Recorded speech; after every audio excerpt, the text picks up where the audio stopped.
साल था 2019। अरेबियन सी के नीले पानी के नीचे पाकिस्तान का सबसे बड़ा ऑफशोर ड्रिलिंग प्रोजेक्ट शुरू हो रहा था। कराची से कुछ 100 किलोमीटर दूर एक मैसिव ड्रिलिंग रिग था। इंजीनियर कॉन्फिडेंट थे, जियोलॉजिस्ट ने काफी डाटा चेक किया था, गवर्नमेंट भी एक्साइटेड थी और मीडिया में भी एक ही बात चल रही थी कि पाकिस्तान के नीचे ऑयल का खजाना छुपा हुआ है। और फिर कैकड़ा 1 के नाम से एक ड्रिल चलनी शुरू हुई। महीने गुजरे, डाटा आता रहा और फिर खामोशी छा गई। पाकिस्तान का सबसे एम्बिशियस ऑफशोर वेल बिल्कुल खाली था। कोई कमर्शियली यूजेबल ऑयल ही नहीं था, कोई गैस नहीं था, पानी नहीं था।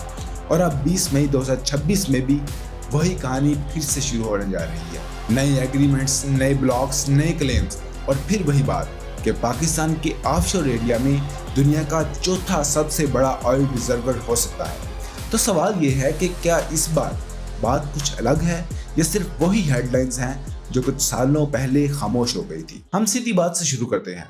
पाकिस्तान की गवर्नमेंट ने हाल ही में नए ऑफशोर एक्सप्लोरेशन एग्रीमेंट साइन किए हैं। ये ब्लॉक सिंध और बलूचिस्तान के साहिल के करीबी पानी में है, स्पेसिफिकली इंडस और मकरान ऑफशोर बेसिन में। पेट्रोलियम डिवीजन ने ऑफिशियली कंफर्म किया है कि इन ब्लॉक के लिए इंटरनेशनल एनर्जी कंपनीज के साथ कॉन्ट्रैक्ट फाइनलाइज हो चुके हैं। और अब आता है वो ड्रामा जिसने लोगों का ध्यान खींचा, सिस्मिक सर्वे यानी जमीन के अंदर साउंड वेव भेज के डाटा कलेक्ट करना। ये सजेस्ट करते हैं कि इन बेसिन्स में एक मैसिव हाइड्रोकार्बन डिपॉजिट हो सकता है। कुछ एनालिस्ट ने इस पोटेंशियल को दुनिया का चौथा सबसे बड़ा रिजर्वर कहा है। और अब ये सिर्फ पाकिस्तानी सोर्सेज ही नहीं कह रहे, इंटरनेशनल एनर्जी कंसल्टेंसीज ने भी इस रीजन को हाई पोटेंशियल मार्क किया हुआ है। लेकिन रुको, ये ड्रामा सुनने में जितना बड़ा लगता है उतना ही इनकम्पिटेंस भी है। और ये इनकम्पिटेंसी इस पूरी कहानी की असली बात है। ये मैं आपको थोड़ी देर में बताऊंगा, लेकिन पहले ये समझते हैं कि पाकिस्तान को इस डिस्कवरी की इतनी ज्यादा जरूरत क्यों है। पाकिस्तान आज इस वक्त सीवियर एनर्जी क्राइसिस में है। मुल्क अपनी ऑयल की जरूरियात का 80% से ज्यादा इंपोर्ट करता है। ये सिर्फ एक नंबर नहीं है, ये हर पाकिस्तानी को रोज तंग करता है। पेट्रोल की कीमत, बिजली का बिल, महंगाई, ये सब डायरेक्टली इंपोर्ट बिल के साथ कनेक्टेड है।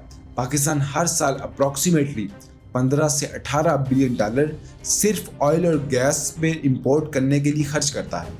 एक ऐसा मुल्क जिसके फॉरेन रिजर्व पहले ही प्रेशर में हो, तो अगर पाकिस्तान के साहिल के नीचे सच में इतना ऑयल और गैस हो तो ये सिर्फ इकोनॉमी का सवाल नहीं, ये एनर्जी इंडिपेंडेंस का सवाल है। ये उस मुल्क की तकदीर का सवाल है जो IMF जैसे शिकंजों से बाहर निकलना चाहता हो।